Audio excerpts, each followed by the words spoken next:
இன்றே டவுன்லோட் செய்து உங்கள் ஃபேவரட் ஷோக்களை என்ஜாய் பண்ணுங்க. அசோக்கோட பின்மண்டையில பலமா அடிபட்டிருக்கு இல்லையா, அதனால கண் பார்வை கொஞ்சம் பாதிக்கப்பட்டிருக்கு.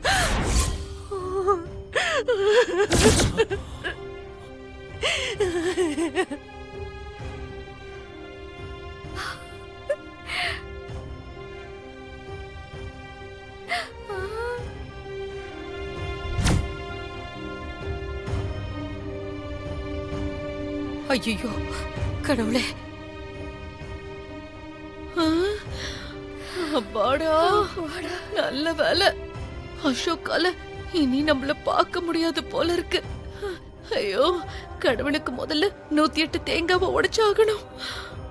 ஏய் இரு, அது டெம்பரவரி தான். டெம்பரவரியா தான் போயிருக்கு. பர்மனன்ட் டேமேஜ் கிடையாது, டெம்பரவரி தான். ஐயோ டாக்டர், என்ன சொல்றீங்க? நீங்க சொல்றது உண்மையா டாக்டர்? நிஜமாவே அசோக்குக்கு கண் பார்வை போயிடுச்சா? என் பையனால என்ன பார்க்க முடியாதா? சுபத்ரா,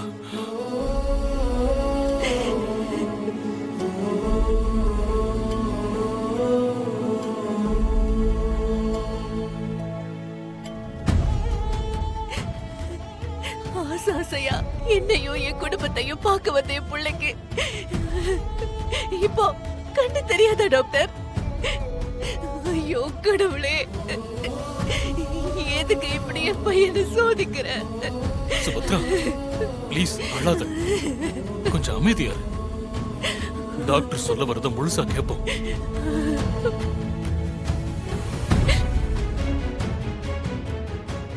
சமந்தி, அழாதீங்க சமந்தி. உங்க பையன் அவ்வளவு பெரிய ஆபத்துல இருந்து தப்பிச்சு உயிரோட வந்திருக்காரு. அத நினைச்சு நாம எல்லாரும் சந்தோஷப்படலாம். எப்படி சந்தோஷப்பட சொல்றீங்க ருக்மணி? என் புள்ள இத்தனை வருஷம் கழிச்சு முதல்ல என்ன பார்க்கும்போது அவனுக்கு கண்ணு தெரியலன்னு தெரிஞ்சா அவன் மனசு என்ன பாடுபடும்?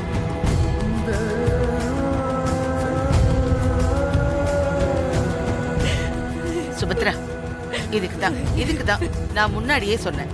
ஷோ, நான் சொல்ல போற விஷயத்தை கேட்டு நீ அப்செட் ஆகாதுன்னு சொன்னா இல்லையா? இத பாருமா, ஐயோ மறுபடியும் சொல்றேன், அசோக்கோட இந்த கண் பிரச்சனை பெர்மனன்ட் கிடையாது, டெம்பரவரி தான். அத முதல்ல புரிஞ்சுக்கோமா.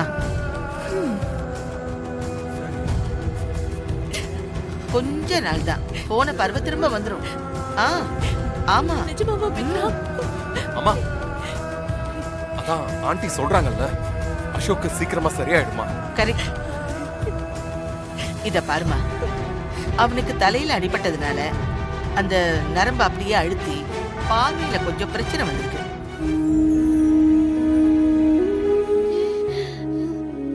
அதாவது கொஞ்சம் காயம் ஏற்பட்டிருக்குன்னு அர்த்தம்.